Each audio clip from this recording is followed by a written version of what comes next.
Hello, and welcome to segment 2 of the Trenny Gibson astrology analysis of her case. So, one thing about missing people I've noticed in kidnapping cases or cases where people come up missing is the issue of something called the moon being void of course. There's a way to look that up online. You can just put the year and then type void of course, and it also helps if you put the month, and then you can see when the void of course period begins and when it ends on a particular date. I went back to the day she was born, which is August the 17th, 1960. The day before, at 6:37 p.m., the moon went void of course in Gemini at 24 degrees.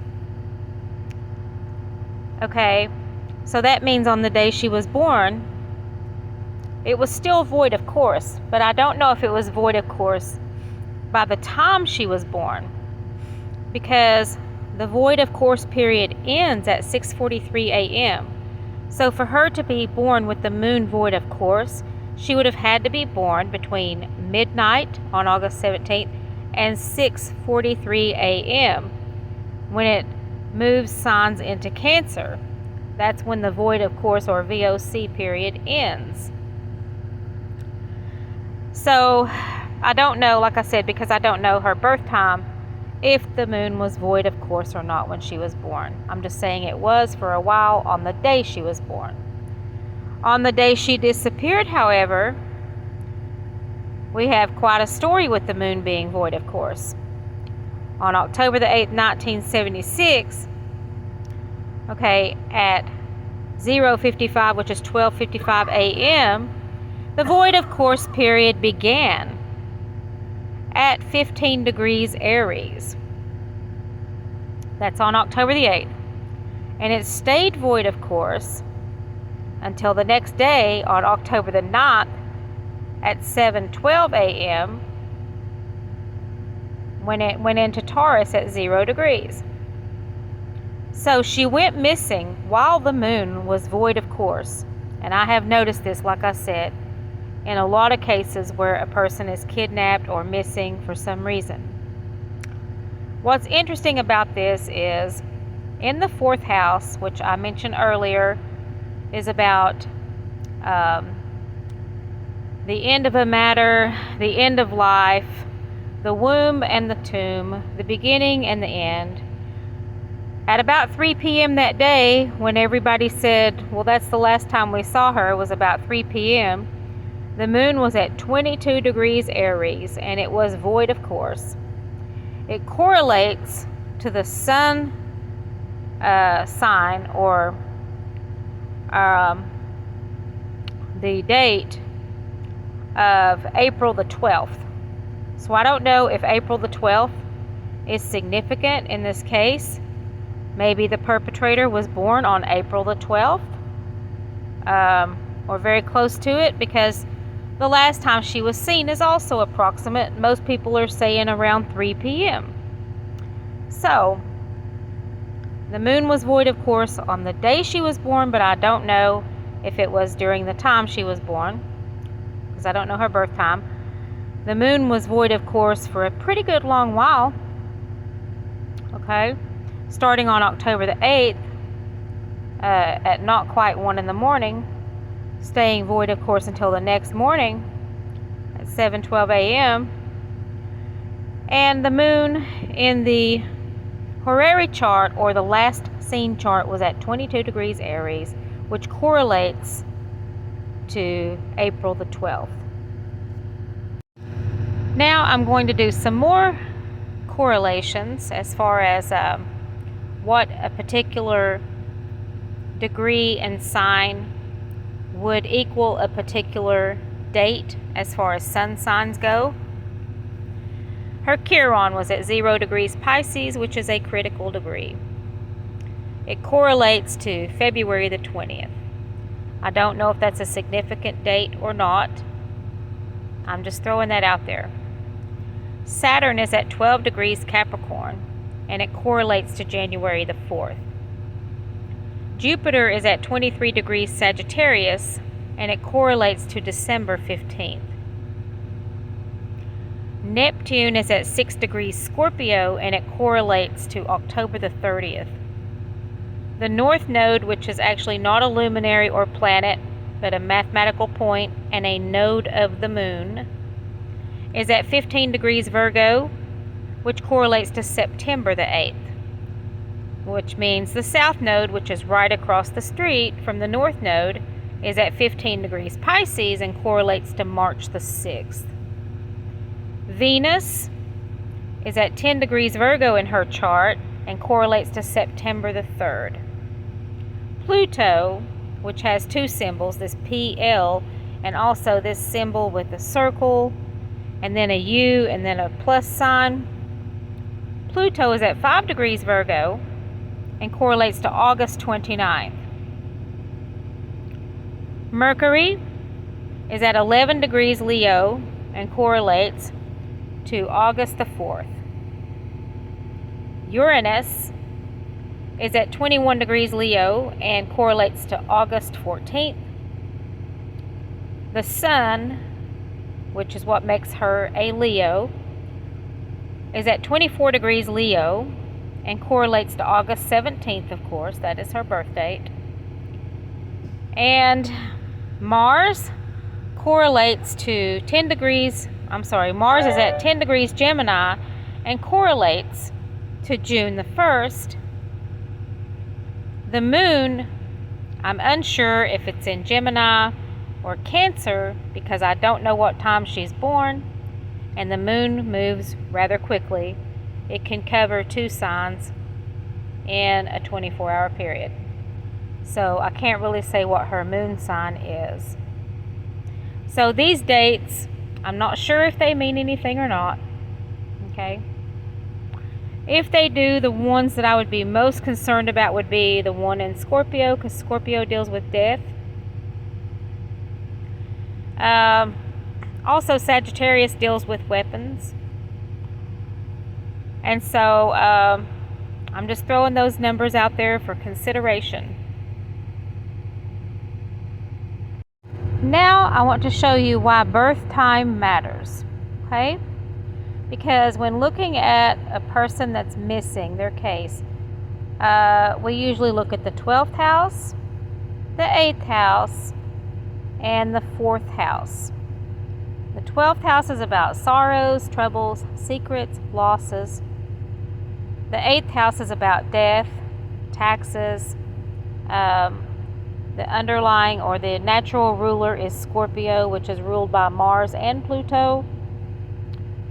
Okay, so we would look at the 8th house and we would look at the 4th house, which is the beginning and the end, the womb and the tomb, the end of life, the end of a matter. And if she was born smack dab at midnight in the Eastern time zone, her ascendant would be Gemini. You see, that's two little lines with like a half moon on the top and a half moon on the bottom. Okay, if she was born at that time, her ascendant or rising sign, the sign on the horizon at the time she was born, would be Gemini at about 2 degrees. But let me show you what happens if she's born not a year, but an hour later. Let's say she's born at 1 a.m.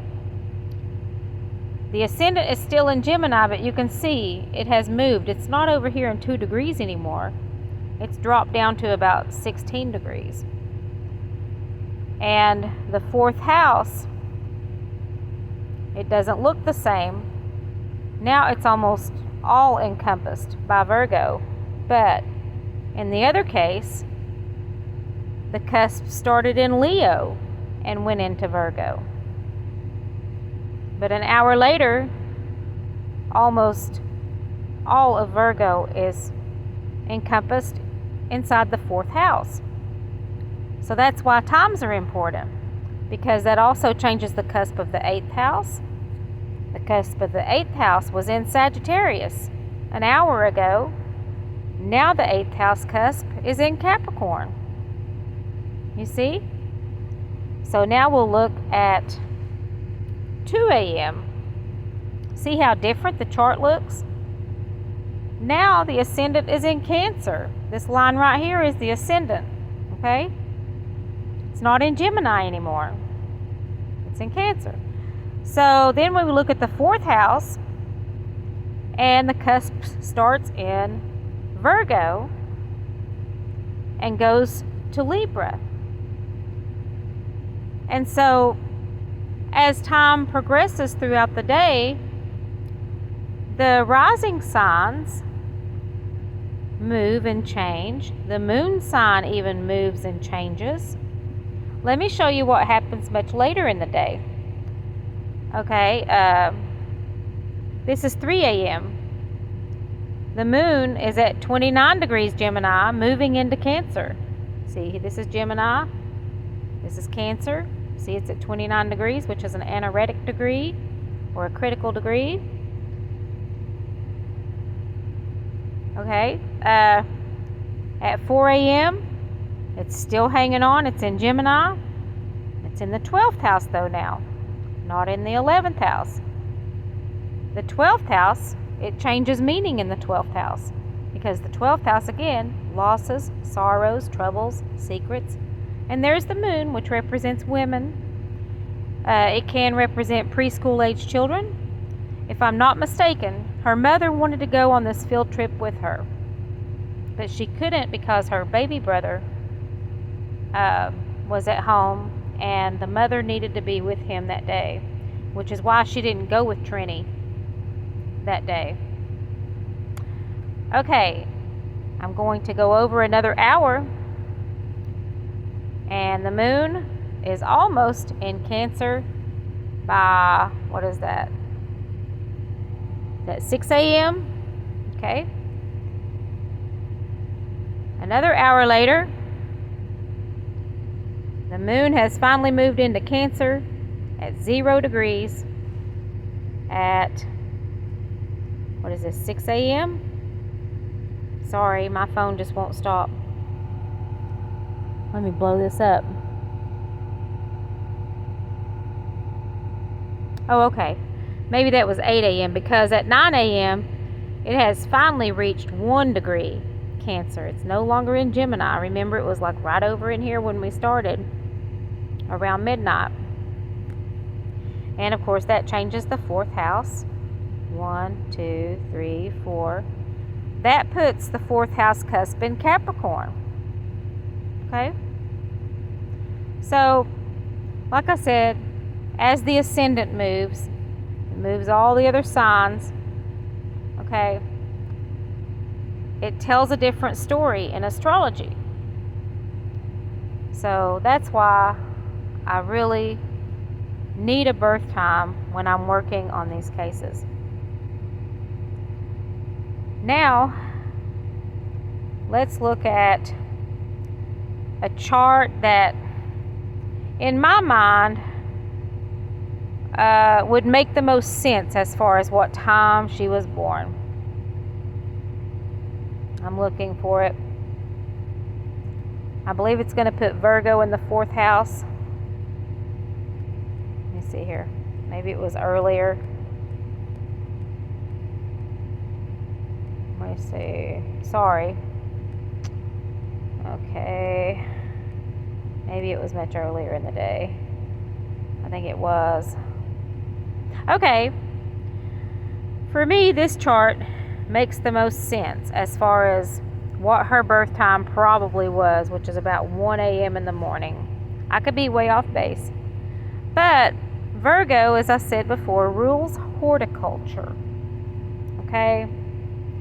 And as we can see, the 4th house cusp is at 29 degrees Leo.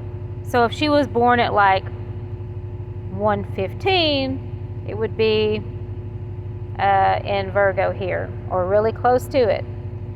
And Virgo, as I said earlier, is a sign that represents horticulture. She was on a horticulture field trip as a junior in high school with some other class members. So if she was born at around 1 a.m., it sure would make a lot of sense.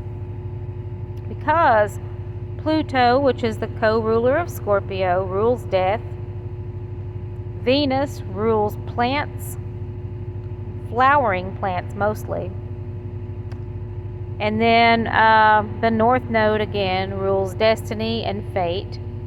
The underlying house here is Cancer. Okay, and the ruler of Cancer is the moon.